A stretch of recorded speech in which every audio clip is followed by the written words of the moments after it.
Alors, ce que j'aimerais partager avec vous ce soir concerne les questions de Touma et de Tara, d'impureté et de pureté. Alors, chers amis, et c'est vrai que quand on entre à l'école juive, on passe toute sa scolarité à traiter des patriarches et des matriarches.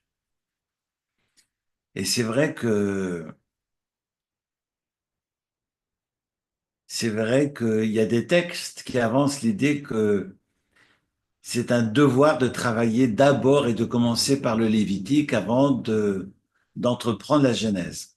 Alors j'ai eu un échange avec un rabbin dernièrement qui m'a dit, oui, mais on est obligé avec les jeunes enfants de commencer par l'histoire des patriarches pour asseoir notre foi. Parce que c'est à travers cette foi qu'on peut ensuite embrasser tous les textes. Mais je suis reparti bredouille de cette idée parce que quand les sages écrivent, soulignent fortement l'idée que il est un devoir de traiter, même avec des enfants en bas âge, des questions en lien avec le troisième tome du Pentateuque, de la Torah, autour de ces lois de pureté et d'impureté, vous allez me dire, oui, mais évidemment, on est sur des lois qui ne sont plus applicables aujourd'hui, qui ne sont pas compréhensibles. Oui et non, parce que, parce que, on a fermé la porte, parce que on est sur le rapport au monde, le rapport à la vie, le rapport à la mort, le rapport à la maladie, le rapport à ces maladies qui sont des maladies somatiques et qui ne sont pas liées à l'organisme. Et finalement, ces maladies de l'âme, et on évoquait le Rav Sachs la semaine dernière qui parlait des dangers de l'enthousiasme.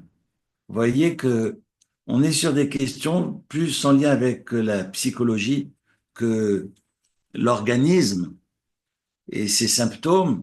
Et vous voyez que le rapport au monde, le rapport à la terre, le rapport au corps, le rapport à la sexualité, le rapport à la nourriture, ce sont des questions pour moi qui sont fondamentales. Quand bien même les applications, les conséquences dans une transgression par inadvertance nous conduit à l'apport, à l'offrande au sein du temple de Jérusalem, soit, mais quand bien même, alors, ces temples de Jérusalem, comme le sanctuaire, le Mishkan n'existant plus, mais on a, aujourd'hui, on a ce devoir de penser, de réfléchir à ce rapport au monde. Et évidemment, les conséquences sur le plan halachique ne sont pas les mêmes, mais c'est cette question de responsabilité en tant qu'homme libre, autrement dit en tant qu'homme responsable, nous dit la Torah, de repenser notre rapport au monde. Et cette présence passe également par le rapport à la nourriture, à l'alimentation et le rapport aux lois de pureté et impureté qui touchent la personne qui médit finalement le rapport à ce qui sort de ma bouche. Et vous verrez que dans la paracha de la semaine dernière, la paracha de Shemini, qui est donc la troisième du Lévitique, qui ne comprend que 47 versets, et nous parlions de cochons. Alors évidemment, dès que vous évoquez l'idée du porc, halte là, tout le monde saute sur sa chaise. Non, non, non, on ne mangera pas de porc, même si tout est bon dans le cochon. Mais vous voyez, quand vous évoquez le porc à une personne de tradition juive pratiquante, alors là, il y a le chapeau qui s'envole et puis il en perd sa barbe. Et par contre, on peut médire autour de soi, à gogo. C'est pas les moules à gogo, c'est les paroles et la médisance à gogo. Vous voyez que la paracha de cette semaine va comprendre plus de 147 versets. Et vous avez Tazria et Metzora avec 147 versets. 157 versets, pardon, pas 147. 157 versets. Il y en a 47 dans Shmini, 157 ici. Et là, on nous parle non pas de ce qui entre dans la bouche, mais ce qui sort de la bouche. Et ce qui sort de la bouche est plus grave. Parce que ce qui entre dans la bouche, évidemment, le porc, enfer et damnation, nous serons les premiers à tirer l'épée pour trancher la tête à tous ces mangeurs de... Mais vous voyez que, par contre, la médisance, mais non, mais c'est la vérité que je vous raconte. Oui, mais le problème, c'est que le Lachon Hara, c'est la vérité. Et j'aime bien l'idée de Rav Ashkenazi, qui est surnommé Manitou parce qu'il est passé par les scouts. Rav Manitou disait que la médisance, en hébreu, c'est Motzi Shemra, ce qu'on appelle la diffamation, c'est dire des choses fausses sur quelqu'un. Quand on dit quelque chose de vrai sur quelqu'un, et très souvent dans les échanges, vous entendez c'est un voleur, mais non, c'est pas vrai, t'as pas à me le dire. Mais si, c'est vrai, c'est pour ça que je le dis. Ben non, c'est ça tout le problème. C'est que le Lachon Hara se traduit par le Rav Ashkenazi, par Rav Manitou, par la maldisance. J'aime beaucoup ce néologisme. La maldisance. La médisance, c'est faux, la maldisance, c'est vrai. Et ni l'une ni l'autre sont autorisés.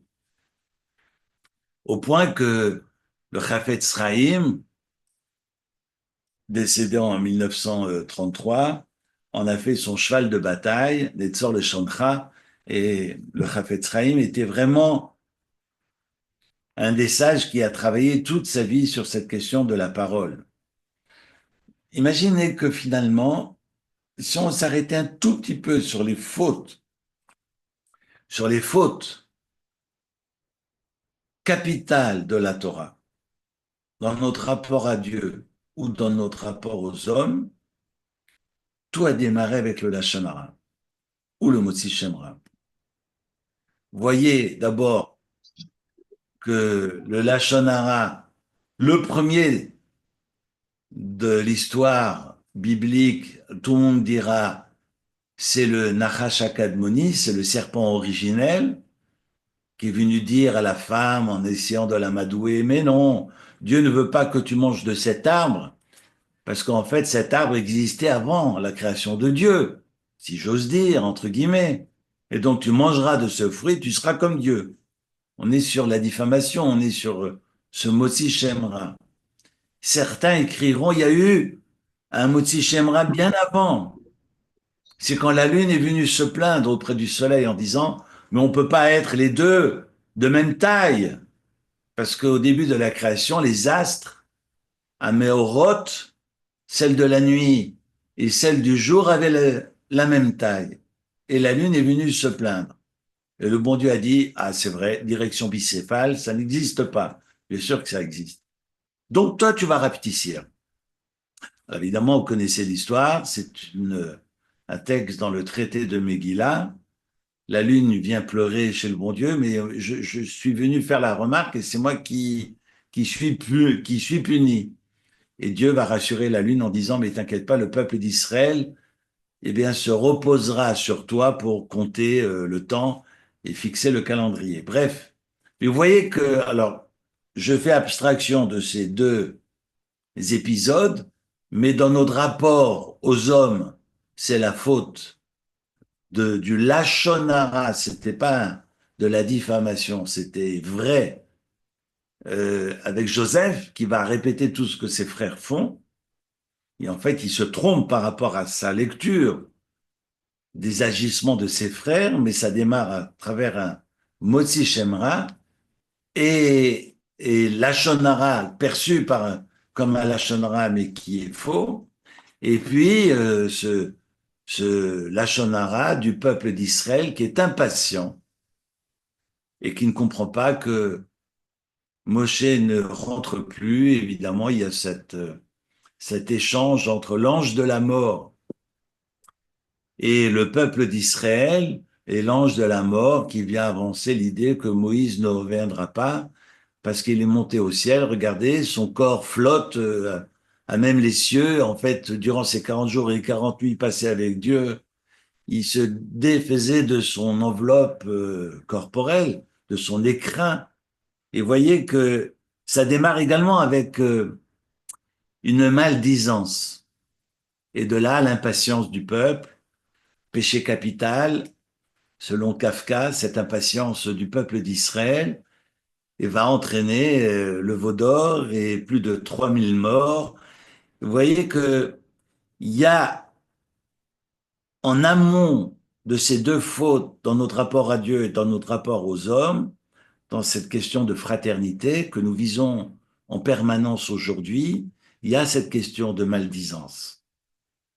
Et on voit bien que la culture de la honte qui est nourrie par les réseaux sociaux, bah, ce n'est que du Lachon Hara et du Motzi Shem Ra. Je dirais plus du Motzi Shem Ra que du Lachon Hara. On plonge et on baigne dans le Motzi Shem Ra en permanence. Et c'est à celui qui crie le plus fort qui aura raison. Alors vous allez me dire, mais il faut garder la parole. Le Kuzari va découper les règnes de la matière dans ce rapport au monde. Il y a une lecture qui est très intéressante de la part du Kuzari qui avance l'idée que le monde minéral s'appelle le domem, comme Vaïdom Aaron, c'est le silence. Ensuite, on a le monde végétal qui se nomme le Tsomeach, qui pousse. Et puis arrive la créature vivante, l'animal, qui est désigné par le Chai, le vivant. Et l'être parlant, et non pas l'être pensant comme Pascal, parce que on n'est pas que pensant, parce que je pense que le lien à l'autre et qui fait toute la société, on n'est pas juste un conglomérat d'individus qui composent ensemble. Non, non, on est dans ce lien que l'on tricote au quotidien et qui fait le vivre ensemble, qui fait l'humanité. C'est l'être parlant, qu'on appelle le Médaber. Alors, je peux reprendre aussi un texte de Rabbi Tzadok HaKohen, parce qu'il y a quand même intéressant par rapport à Rabbi Yehuda Halevi, qui est l'auteur du Kuzari, entre le Médaber et le Madbir. Médaber, c'est le parlant. Et certains écriront, mais que les animaux aussi communiquent. Mais le, le parlant, c'est celui qui avance et qui affirme des propos, et le Madbir, c'est celui qui fait parler. Et donc, la manière dont on va susciter le dialogue est finalement l'intérêt de l'interlocuteur pour entrer dans une relation, et c'est cette relation interhumaine qui prévaut et qui fait finalement la vie en société.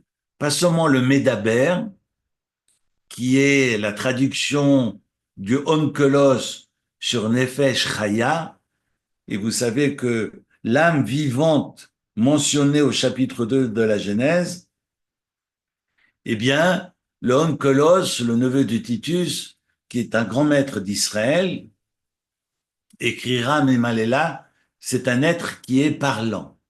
Vous voyez bien que on est loin de Pascal et ses pensées. Vous voyez que si je ne suis qu'un être pensant, je n'entre pas en relation et que je ne peux être sans être en relation. Parce que si je vis isolé du monde, je n'existe pas. Donc Descartes qui dit je pense donc je suis, eh ben je ne souscris absolument pas. Je m'inscris en faux. Parce que si je pense pour exister, alors je peux m'enfermer en haut d'une montagne, sur le pic du sommet de la montagne, comme disait El Mallet, et puis m'épanouir et être heureux, c'est faux. Je pense donc je suis avec l'autre. On ne peut pas être isolé du monde.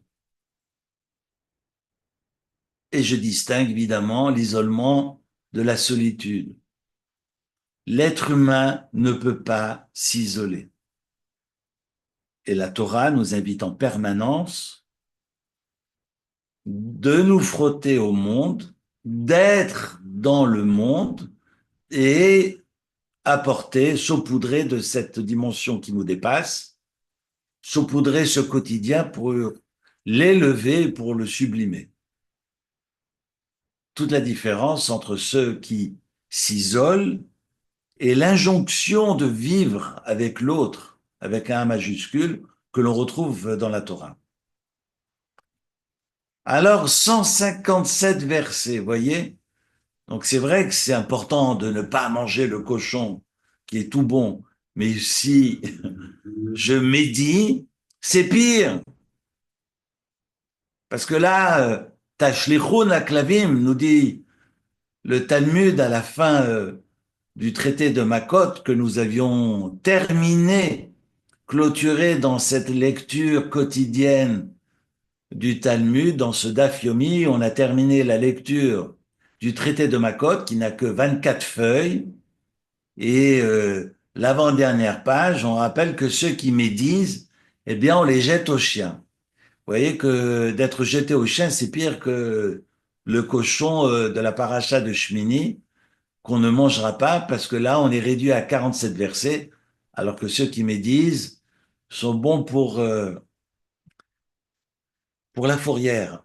Bref, vous voyez que cette paracha de Touma et Tahara, de pureté et d'impureté, évidemment mérite quelques définitions, mais ce sont des parachutes, ce sont des textes, des péricopes qui ne sont pas simples et qui mettent le doigt sur la question de la responsabilité, notre responsabilité.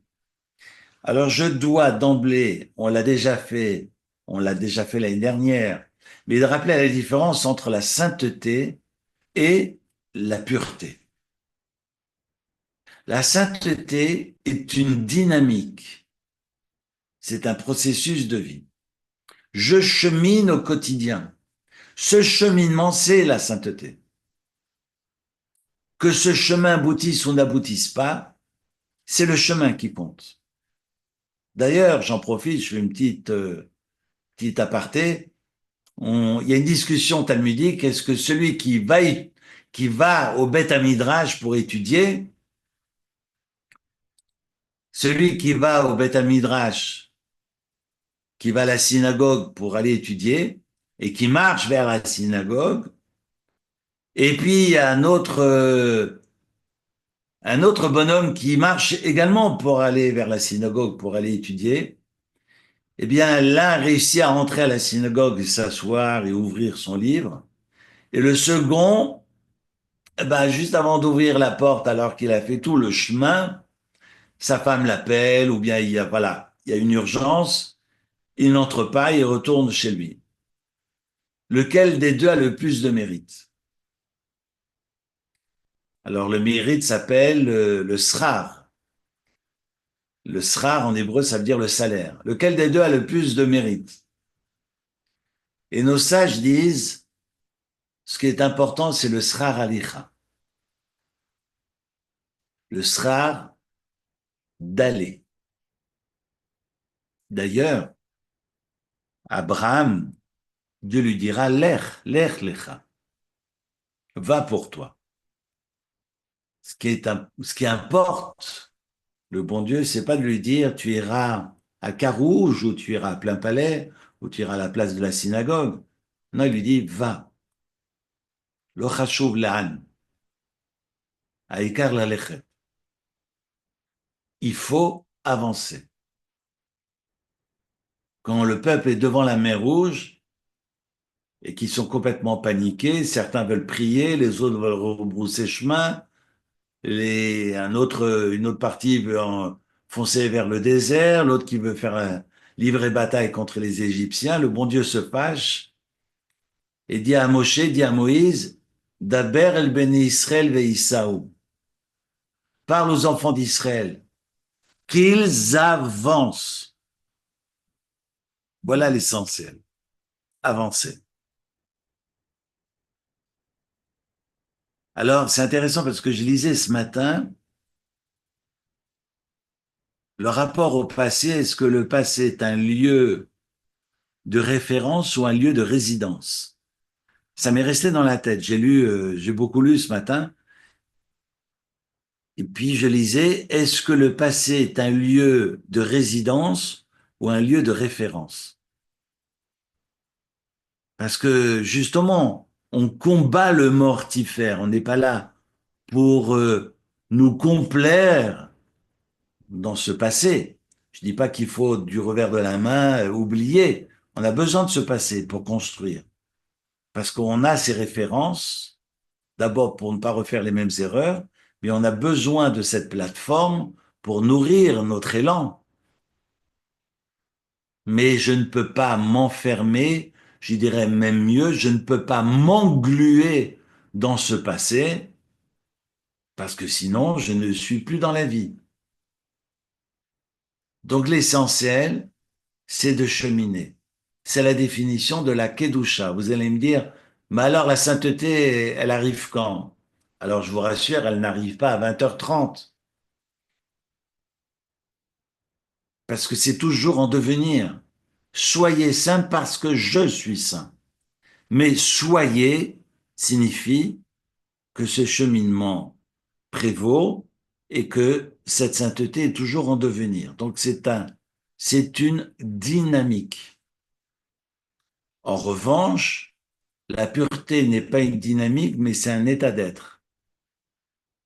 Un état d'être, c'est-à-dire, je peux être pur, je peux être pur là entre 20h25 et puis après j'irai au mikvé et puis, enfin, ou impur et puis après je me trempe au bain rituel, il y a des règles pour recouvrer cette pureté. Et là, on est sur des états d'être. Je peux pas parler d'état d'être pour la sainteté, mais pour la pureté et l'impureté, oui. Aujourd'hui, les applications, vu qu'il n'y a plus de temps, tout ce qui est lié à la maladie et à la mort, évidemment, les conséquences sont différentes, excepté pour la femme dans les menstrues. Là, on est effectivement sur des questions totalement différentes et les lois de pureté et impureté interviennent. Il n'empêche, et là, on se fourvoie depuis très longtemps parce qu'on confond la pureté avec la saleté. On confond l'impureté avec la malédiction. C'est totalement hérétique, c'est totalement faux. Parce que si j'accompagne un mort en sa dernière demeure, c'est la plus belle des charités. Parce que le défunt ne peut pas ouvrir sa bière et me dire, Eric, Todaraba, merci beaucoup. J'exagère, bien sûr. Mais le défunt ne peut pas me remercier. Donc, qu'on vienne me dire que la toum'a, l'impureté en lien avec le mort, est parmi les plus graves, entre guillemets, ça veut dire quoi? C'est que je me suis sali, entre guillemets, pour avoir accompagné cette personne dans sa dernière demeure. Ben, loin de nous, cette idée. C'est totalement faux. Donc, quand on parle de la femme nida, quand on parle de cette impureté liée à la femme, liée à la procréation, et qu'on va retrouver dans trois domaines finalement, tout ce qui est en lien avec cette procréation, tout ce qui est en lien avec la mort, et tout ce qui est en lien avec la maladie dont on parle dans la paracha d'aujourd'hui, c'est dire que la Torah nous demande de faire un arrêt sur image, parce que la vitalité de la vie en a pris un coup, et qu'on est constamment sur cette retenue à travers toutes les lois de la Torah. Alors, retenue ou distanciation pour prendre de la hauteur et pour penser ce qui arrive. Et vous me direz oui, parce que quand un homme et une femme se séparent, dans les lois de pureté familiale, ça permet de se retrouver encore mieux comme au premier jour. quelqu'un, j'entendais tout à l'heure quelqu'un me dire, s'il s'est retrouvé sa femme comme au premier jour, eh bien, je l'ai plaint. Parce que l'amour est censé grandir avec le temps. Donc, s'il s'est retrouvé sa femme comme au premier jour, bah, c'est que l'amour est rikiki. Donc, moi, j'ai bien aimé l'idée que finalement, ce sont des lois qu'on va respecter parce que Dieu demande. C'est pas évident, évidemment, d'intégrer cette idée. C'est peut-être aussi pour réapprendre à se parler. Et on en revient à nos moutons. La question de la parole. J'entendais dire un jour Marek Alter dans un interview qui disait que la violence commence là où la parole s'arrête. Moi, j'ai envie de renchérir sur Marek Alter. Non seulement la violence commence là où la parole s'arrête, et j'ai aussi envie d'ajouter, et quand l'homme et la femme ne se parlent pas, c'est le serpent qui parle. Et c'est notre texte de la Genèse. Parce que le serpent peut échanger parce qu'il y a un absent. Le problème, c'est pas la femme. Quand bien même le serpent et la femme échafaudent, après on est sur des hypothèses, je ne vais pas rentrer dans la cabale, et relation par relation, est-ce que Caïn est issu de cette relation? Bref, je ne veux pas épiloguer sur la question. Mais voyez que le problème, c'est ni le serpent ni la femme, c'est le grand absent qui s'appelle Adam. Il faut prendre sa place, pas pour empiéter sur la place de l'autre, mais pour prendre sa place qui m'est attribuée pleinement. Et on doit tous occuper sa place et se respecter pleinement. Ça, c'est la force de la parole. Et on a ce texte. Alors, je vais juste vous lire chapitre 13, verset 46. On est dans Tazria.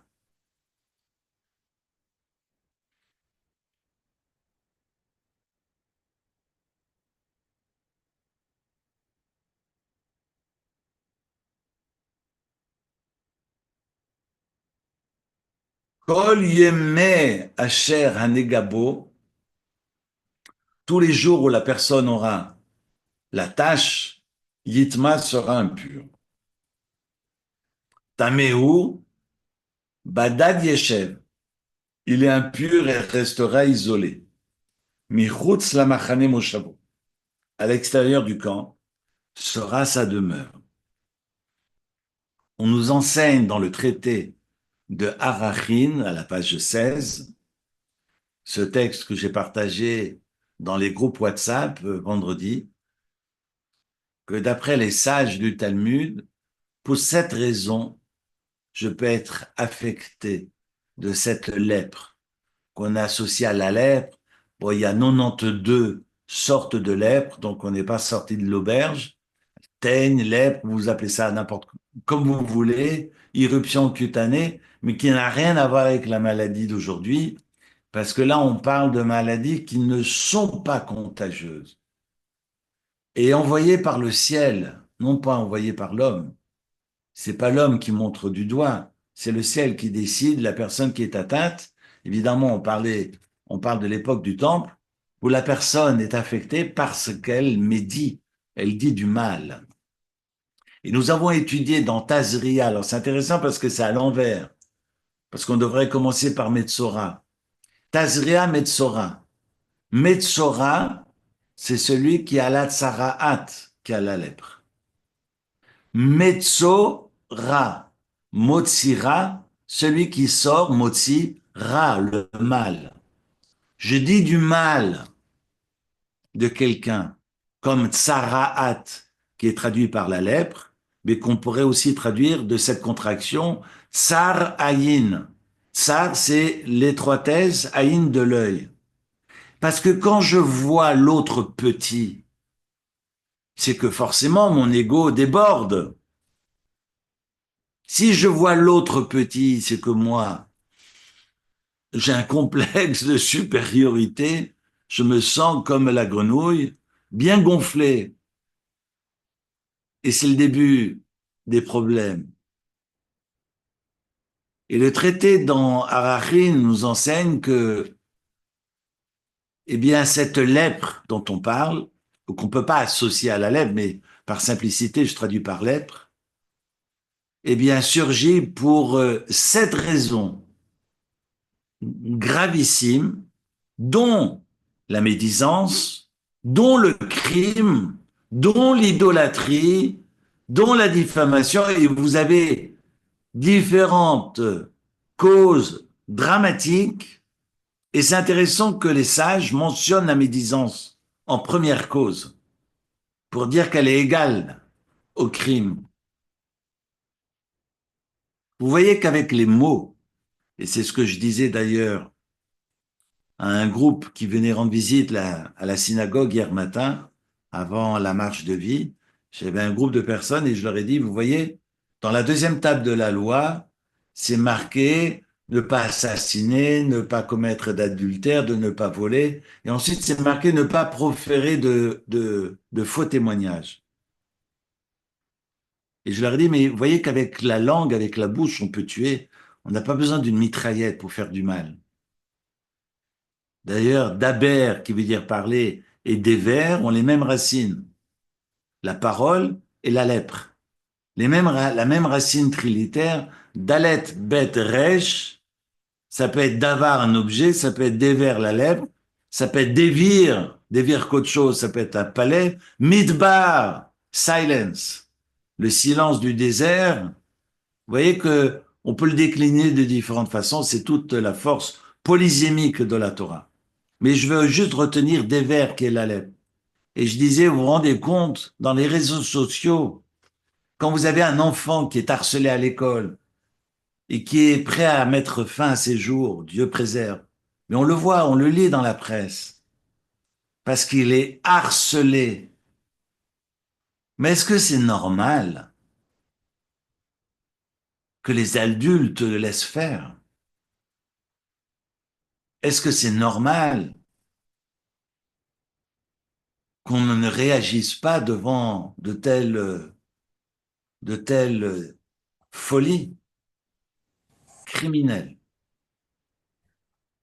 Et c'est dramatique parce qu'on ne mesure pas les conséquences de la parole.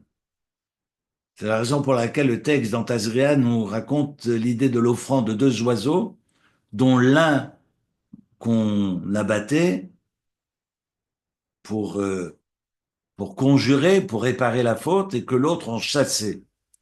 Mais on chasse un oiseau parce que la parole que j'aimais, c'est une parole qui s'envole comme l'oiseau. Et l'oiseau, on ne sait pas où il va. Et la parole que j'aimais, on ne sait pas où elle va. Et cette parole peut faire le tour du monde. Cette parole peut faire le tour du monde et tuer. Et c'est ce que nous vivons aujourd'hui avec ces réseaux honteux, sociaux. C'est exactement la même chose.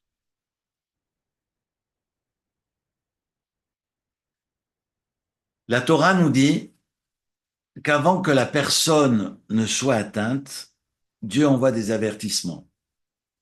Et c'est intéressant parce que je suis tombé sur un texte, alors où je l'ai mis, c'est un texte de Rav Sachs, voilà, qui parle, très très joli texte. Ça a été traduit en français, vous pouvez retrouver ça sur Internet, ça vaut la peine de vous acheter la dernière édition des Voix de l'Alliance de Rav Yonatan Sachs, ça a été traduit en français sur Lévitique, Nombre et Deutéronome qui vient de sortir.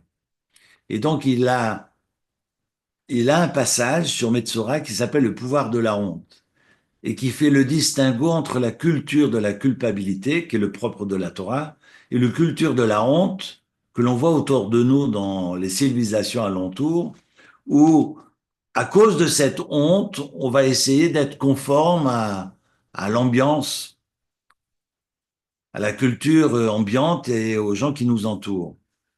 Parce que on veut justement ne pas être dans cette honte. Finalement, ce policier doit pas être de dehors, il doit plutôt être dedans. C'est le propre de la responsabilisation. Le discours de la Torah, c'est cette responsabilisation. Et il écrit, ce qui est étonnant dans la loi de Tsarat, je cite, c'est qu'elle constitue l'un des rares exemples de la Torah d'une punition par la honte plutôt que par la culpabilité. L'apparition de moisissures ou d'une décoloration des murs d'une maison constitue le signe public d'une faute privée. D'ailleurs, entre parenthèses, quelqu'un qui dit du mal, hein, il faut laisser ça aux journaux de bref, hein, comme Voici et compagnie, mais quelqu'un qui dit du mal, qui jette en pâture, qui montre du doigt, qui affiche une personne et qui rend public ce qui relève du privé de la personne, qu'est-ce qu'on va faire avec ces affaires pour qu'elles ne soient pas atteintes de la lèpre?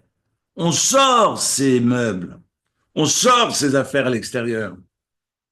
Et vous voyez, la correction est magnifique. C'est qu'on va dire, tu as voulu rendre public l'autre, eh bien, on va faire la même chose avec toi. C'est ton lit, c'est ta table, c'est ton intimité qu'on va devoir mettre dans la rue parce que tes murs sont atteints. Et pour préserver tes biens, le prêtre, et non pas le rabbin, parce que le prêtre, symboliquement, c'est celui qui doit faire la paix, qui doit permettre à ce que nous puissions vivre ensemble. C'est le propre du Cohen, pas du Rav, pas de l'érudit. Rodef Shalom, comme à Aaron, on doit être les élèves d'Aaron et on doit poursuivre la paix. On doit être Rodef et faire la paix pour que nous puissions vivre ensemble. Eh bien, le Cohen arrive. S'il a dit que la maison est impure, tout ce qui est dans la maison est impur. Donc, on a intérêt à sortir toutes nos affaires dehors. Vous vous rendez compte, si je sors mon lit sur lequel je dors, si je sors mes affaires dans la rue, que vont dire les gens? Ben, qu'ont dit les gens lorsque tu as dit du mal de ton voisin? Je referme la parenthèse. Je reprends. Le Rav Saks écrit, c'était une façon de faire savoir à tous ceux qui vivaient ou venaient en ce lieu, des paroles malveillantes ont été tenues ici, et peu à peu les signes se rapprochent du coupable, se rapprochaient du coupable, il apparaissait près de son lit ou de sa chaise, puis sur ses vêtements, et on parle des vêtements et de la maison et des murs dans la paracha de cette semaine, dans Metzora, et on termine avec Tazria, où c'est la personne elle-même qui est atteinte dans sa chair, sur sa peau, et qui est diagnostiquée comme impur, raison pour laquelle le verset dira, ce qui est écrit ici au verset 47, Badad Yeshev, il sera isolé. Et vous voyez, quand je disais tout à l'heure, l'isolement tue, ben, vu qu'il tue la société, il peut pas rester en société. On est obligé de l'écarter. Badad, on est obligé de le sortir de la ville. Mais cette atteinte, cette affection, elle vient du ciel. C'est pas l'homme qui montre du doigt. C'est Dieu qui décide. Cette personne ne peut pas vivre en société. Elle est irresponsable. Michutz la machane moshavo. Le passouk nous dit, il doit être à l'extérieur du camp. Et sa demeure sera dehors, pas avec les autres. Il n'a rien à faire ici. C'est le propre, finalement, de cette maldisance de ce Lachon Hara qui est censé assurer la cohésion de toute la société. Et vu qu'il casse cette cohésion, il ne peut pas rester. On est obligé de l'écarter.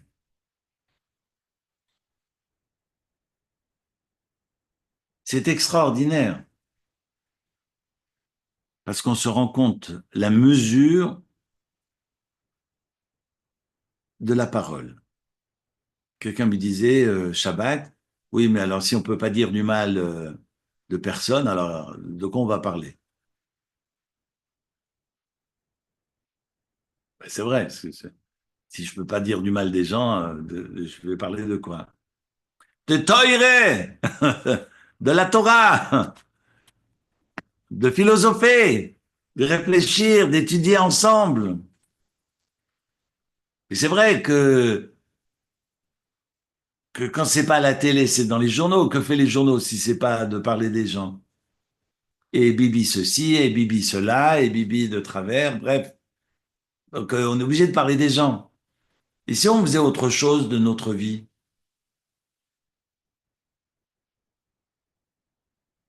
Vaste programme, n'est-ce pas? Tazria Metzora, 157 versets, uniquement sur ce qui sort de ma bouche, le rapport aux autres. Et à Haremot Kedoshim, c'est encore une fois le rapport aux autres.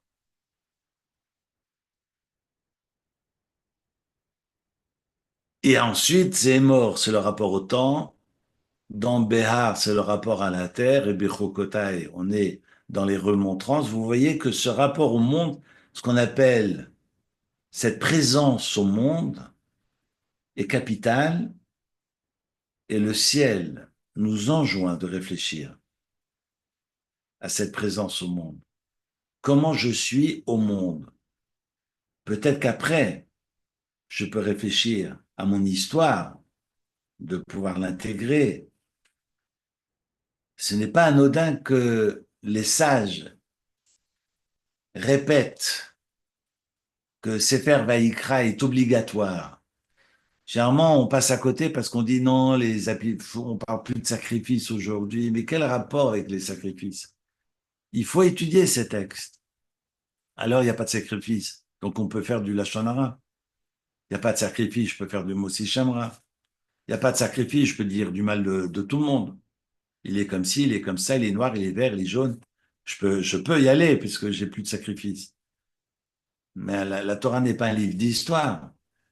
Si la Torah n'est pas là pour dégager ma propre histoire et me faire comprendre quelle est ma responsabilité et ma présence au monde, alors la Torah n'a pas de sens. Et je dois repenser à ce rapport au monde. Sinon, je suis à côté de la plaque. Le Midrash,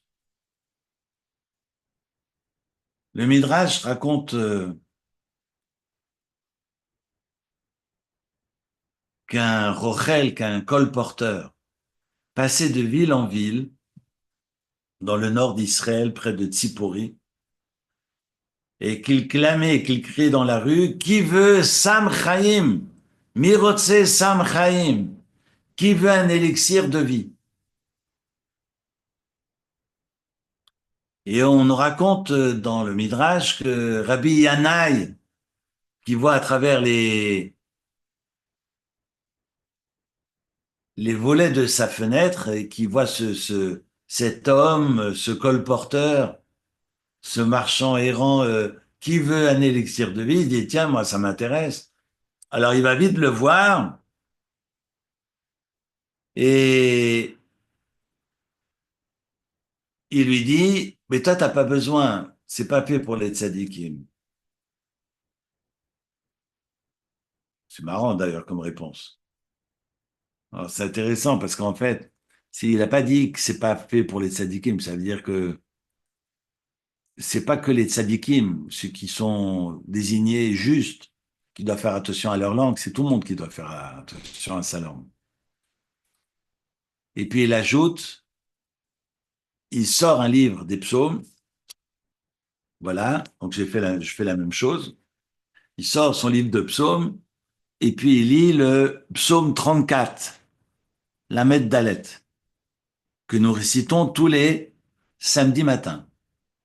Et c'est marqué, Miaï Chafetz Chaim, qui est l'homme qui veut un élixir de vie, Ohev Yamim Lirotov. Alors, la solution, il y en a deux. Verset 14. Netzor Leshon Chamera, préserve ta langue du mal, usfatecha midaber mirma, et tes lèvres des discours qui sont tordus, qui sont perfides. Sour mera, va assez tov, écarte-toi du mal et fais le bien, bakesh shalom verotfeu, et recherche la paix, et poursuis-la. Pourquoi, si déjà il propose un élixir de vie, pourquoi il dit tout simplement pas Sour mera va assez tov? Parce que je peux faire le bien. Ça sera nul et non avenu si je dis du mal. Parce que c'est comme je galvaude ces actions. J'ai beau faire le bien, mais ça vaut zéro si je suis pas capable, de par mes dents, de retenir ma langue. Netzor, les shoncha. Préserve ta langue. Retiens-la. D'ailleurs, c'est intéressant aussi. Sour mera va setov. Petite parenthèse. Depuis quand sour mera va setov? Écarte-toi du mal et fais le bien. Et si je m'écarte du mal, ben je suis dans le bien. Le roi David dit, Sour mera va à setov. Le bien, c'est actif. C'est le pas, ce n'est pas le fait de s'être écarté du mal que je suis dans le bien. Je prends le public, j'écarte les voleurs et les voyous et je dis, tiens, voilà, le public qui reste, c'est le bon public. Peut-être, bien que oui, peut-être bien que non. Je prends un exemple plus simple. Parce que, regardez, je prends un panier de pommes. Il y a des pommes qui sont abîmées. Je retire les pommes et je dis, voilà, les pommes qui restent, ce sont les meilleures. C'est juste. Le roi David, sourd Mérin, nous rappelle que pour avoir le bien, assez tov, il faut le faire. Il ne suffit pas d'écarter le mal. Il faut aller viser et chercher ce qui est bien. Ce n'est pas que en isolant ce qui est mauvais qu'on aura le bien. C'est extraordinaire. Ça change complètement la lecture du psaume. Mais je ne peux atteindre finalement ce bas Setov seulement à travers le Netzor, les Shon Chamera. Parce que quand bien même je suis dans cette quête, je peux évidemment me fourvoyer complètement.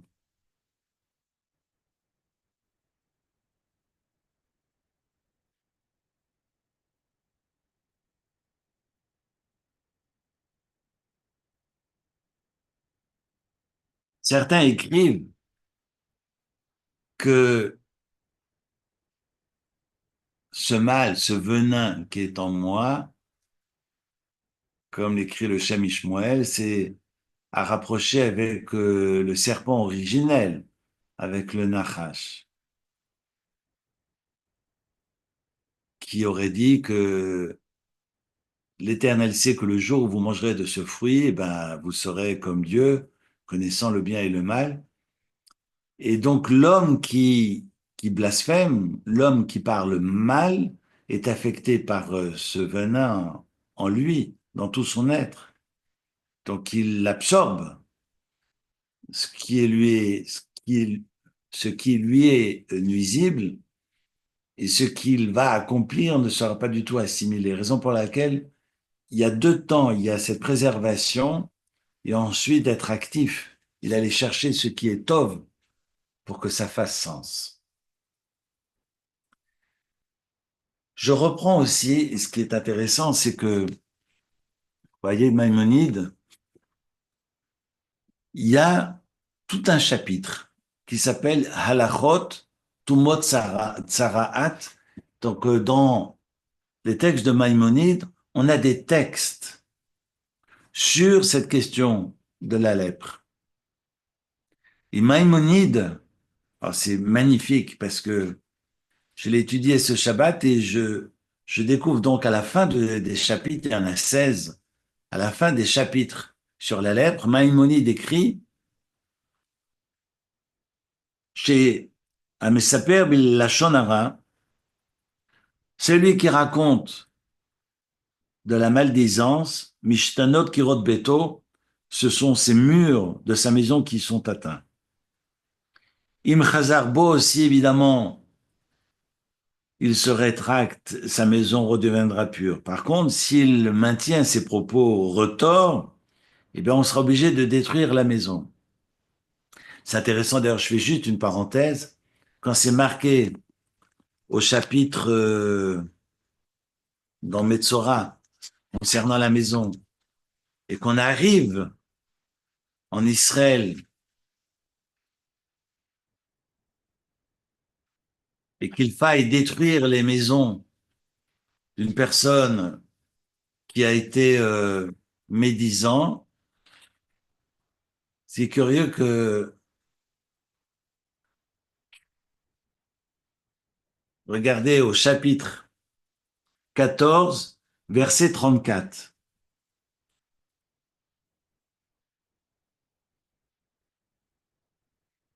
Si on trouve une tache sur le mur de la maison, comme disaient mes enfants quand ils étaient petits, tache pistache. Donc si on trouve une tache pistache sur les murs de la maison, eh bien on va avertir le Cohen. Et là, évidemment, on voit sombre. Et Rachi a une lecture très curieuse. Et ça m'a fait froid dans le dos parce que ça me rappelait ce que me disait un ami qui n'est plus de ce monde. Je vais vous lire le Rachi. Lorsque Kitavo el Eretz Kenan asher ani noten lachem lachuzam enatatini gatzarat, et que si vous arrivez dans le pays de Canaan, parce que le peuple n'est pas encore arrivé en Israël, hein, et que vous avez donc une maison du pays qui est en votre possession avec une tache de lèpre, il va falloir détruire la maison. Et Rachid dit, El Viva, c'est magnifique, parce qu'on va pouvoir trouver les trésors qui sont cachés dans les murs. Je vous lis Rachid. Besorai, c'est une excellente nouvelle. Shanegaim baim aleem, que des taches viennent sur ces maisons. Le fit, shitminu emorim matmoniot shel zab kirot batem. C'est que les habitants avaient plâtré, avaient caché leurs trésors dans les murs pour que, à l'arrivée des Bnei Israël, on ne trouve absolument rien. Et heureusement que les murs sont malades, ça permet de creuser et de retirer. Ça m'a fait réfléchir doublement. D'abord, ça m'a rappelé ce que me racontait un ami qui n'est plus de ce monde, mais qui a grandi en Grèce et qui me racontait qu'après la Shoah, les rares juifs qui sont retournés à Salonique ont retrouvé leur maison avec les murs complètement penchés. Parce que les juifs ont été pris par les Allemands, l'Allemagne nazie, on s'entend, et que les habitants, les autochtones, se sont mis à creuser au pied des maisons pour aller voir si les juifs n'avaient pas caché leurs sous terre, au pied de leurs murs, et que durant toutes ces années de Shoah, les gens sont venus creuser autour des maisons et n'ont rien trouvé. Et quand les quelques juifs survivants sont revenus à Salonique, les murs penchaient à cause de cela. Quand j'ai lu ce rachis, j'ai pensé à cela, de mémoire bénie.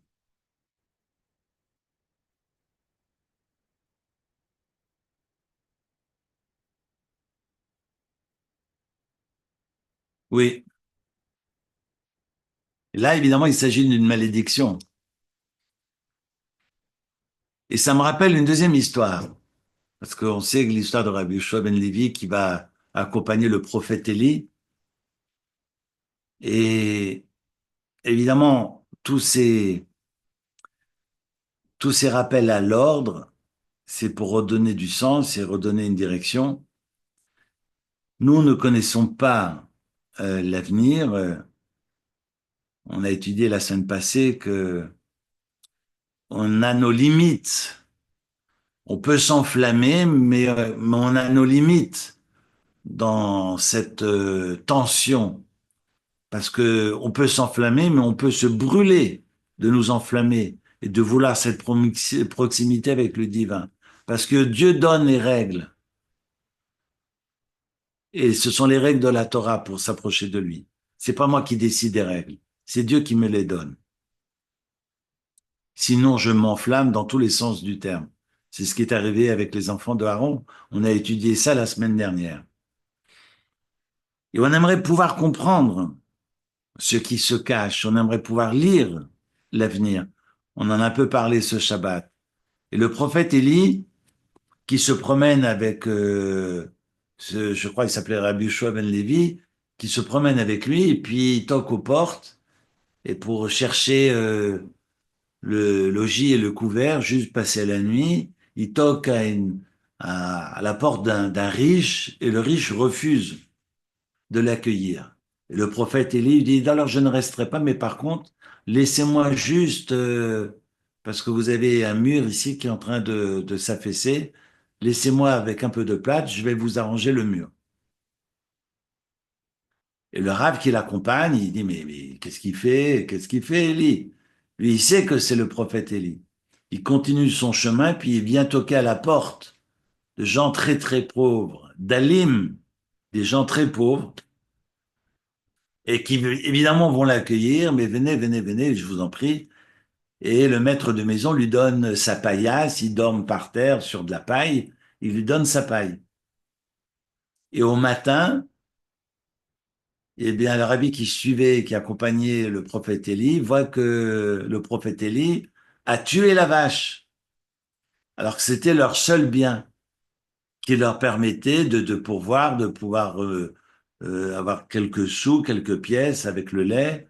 C'était leur seul bien, de la paille et une vache. Et la vache est morte. Et qui demande au prophète Élie, mais tu fais quoi? Et le prophète Élie lui dit, tu sais, cette maison, il y avait un trésor dans le mur. Et je ne voulais pas que ce riche homme le découvre. Donc je suis venu plâtrer le mur pour que ça reste introuvable. En revanche, c'est ces pauvres gens, la femme devait mourir cette nuit-là quand on est venu chez eux. Et j'ai réussi à faire détourner l'ange de la mort. Et l'ange de la mort a jeté son dévolu sur la vache et non pas sur la femme. Et c'est la vache qui est morte, parce que j'étais là. Alors, vous voyez, quand on ne maîtrise pas les choses, on ne mesure pas. On a un regard et on a une lecture qui est ici et maintenant, hic et nunc, ce rapport immédiat, et on ne voit pas plus loin que le bout de notre nez. Et le prophète Élie nous réapprend que tout est Gamzoul et Tova. Gamzoul et Tova. C'est difficile pour nous, face à l'adversité, de dire Todalel, Todalel, Todalel. Merci Dieu.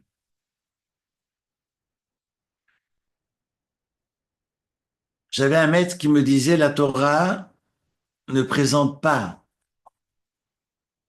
les punitions. On ne parle pas de punition. On parle de réparation, de correction, mais jamais de punition.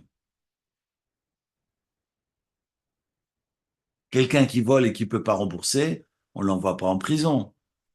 On le vend en tant que serviteur et puis il va, de par son travail, rembourser. Si on envoie quelqu'un qui a volé un œuf aujourd'hui en prison, ben, quand il ressort, il vole un bœuf. Non, il devient terroriste. Mais vous voyez que la Torah n'est pas dans cette voie-là du tout. Au contraire, on est dans la reconstruction, on est dans la réparation. C'est la raison pour laquelle ce n'est pas la personne elle-même qui est atteinte. En revanche, on va atteindre ses murs. Et s'il n'a pas compris, eh bien, l'affection avance et progresse. Ce sont ses vêtements. Et après, c'est elle-même qui est atteinte. Et nous, on a beau faire les malins, on a beau singer, mais on ne sait pas.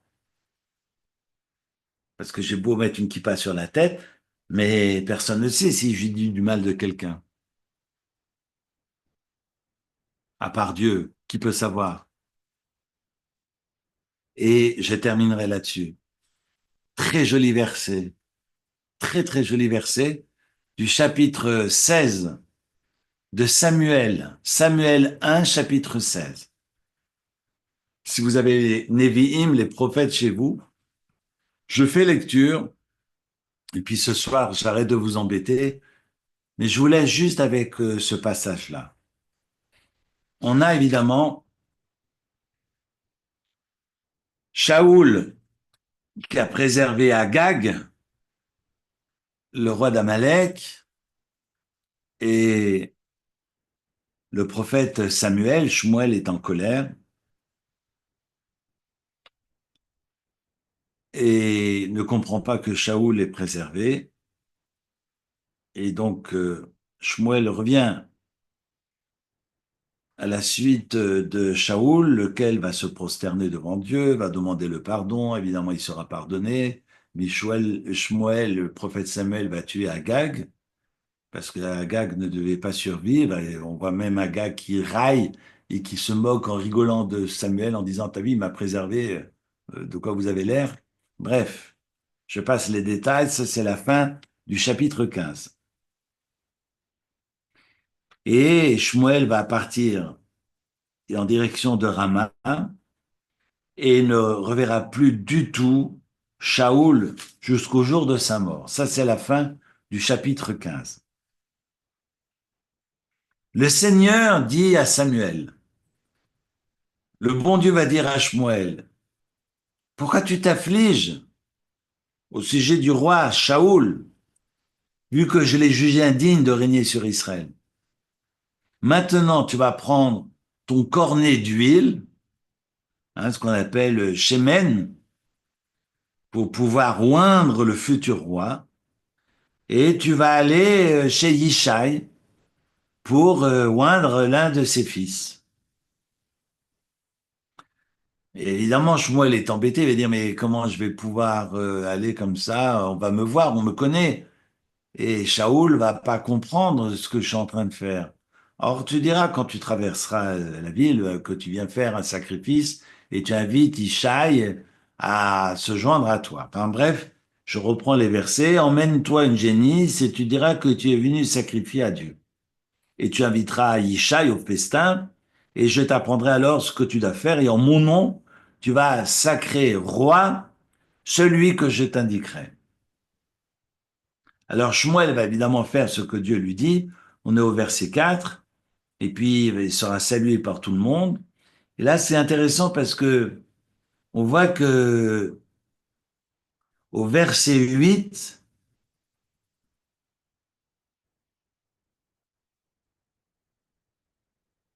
pardon, au verset 6, ויאמר שם מזבח לענה, ויקדש את אישה ואת בניו ויקרא להם לזבר, ויהי בבואם וירא את אליאב, ויאמר הר נגד השם משיחו.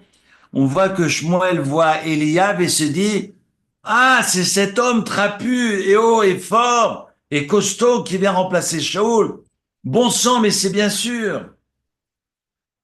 Shmuel, il voit un gars qui est bien sous tout rapport, blond aux yeux bleus. Non, je rigole.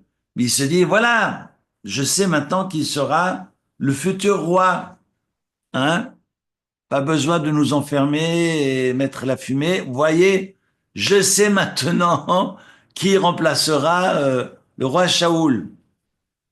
Et le bon Dieu se fâche et dira à Shmuel, écoutez bien. Bayomer Hashem el Shmuel, et on est au verset 7. Dieu dit à Moïse, pardon, à Samuel, Al tabet el mar'eu. Ne regarde pas les apparences. Vel gavoa komato, ni sa taille haute. Ne t'arrête pas à l'emballage, au paraître, qui est astiu, parce que ça, je le repousse. C'est méprisant pour moi. Kelo asher yire hadam, ce que voit l'homme, finalement, ça ne compte pas. Ki hadam yire lainaim, vachem yire la levav. Extraordinaire. Donc, chapitre Tetzaïn, chapitre 16 de Shmuel Aleph, verset 7. Parce que l'homme ne voit que l'extérieur, alors que Dieu voit le cœur. On a tout dit. Être ou paraître. Ce qui est important, c'est évidemment ce que je mets sur la tête. Mais ce qui est plus important, c'est pas ce que j'ai sur la tête. C'est ce que j'ai dans la tête. Mon père qui avait dit à ma sœur, parce que ma sœur disait, quand elle était toute petite à mon père, mais alors je vais porter la perruque. Et mon père disait, non, c'est pas ce qui est sur la tête qui est important. C'est pas la perruque qui est importante, c'est ce qui est sous la perruque qui est important. Enfin, en gros, c'était une manière, une boutade de mon père, qui était ultra orthodoxe, qui lui disait, ce qui est important, c'est ce qui se passe là-dedans. Parce qu'il n'y a que Dieu qui peut savoir, qui peut connaître mes jalousies, mes complexes et finalement mes frustrations. Je ne peux pas faire le malin devant le ciel. Et ce que je vais exprimer peut ouvrir les portes du ciel, mais peut assassiner autour de moi. Et ça, ce sont les parachiotes de Tazira Metzora qui réapprend à l'homme à parler. Très bonne soirée à vous.